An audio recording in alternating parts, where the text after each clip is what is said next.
Aktris kenamaan Wulan Guritno namanya tengah santer diperbincangkan. Wulan Guritno diduga terlibat ikut dalam mempromosikan judi online dalam media sosial miliknya dan kini berujung dipanggil Bareskrim Polri. Terkait hal itu, perwakilan manajemen dari Wulan Guritno, Bu Cili, buka suara.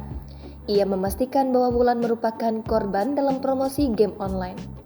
Belakangan diketahui jika promosi ini dicurigai mengarah pada situs judi online. Pihak Wulan Guritno juga mengungkap ada artis lain yang ikut mempromosikan situs game online.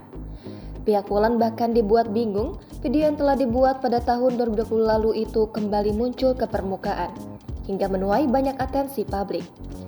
Pemberitaan tersebut pun membuat artis pemeran serial Open BO ini pun kaget dan khawatir. Bahkan Wulan Guritno menurut Buci merasa dipojokkan dengan pemberitaan saat ini terhadap dirinya.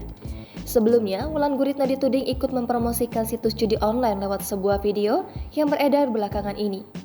Dalam video tersebut, Wulan menyebut sebuah situs yang dikatakannya adalah game online. Namun, ternyata seiring berjalannya waktu baru diketahui bahwa situs yang dipromosikan Wulan Guritno beberapa waktu lalu itu adalah sebuah situs judi online.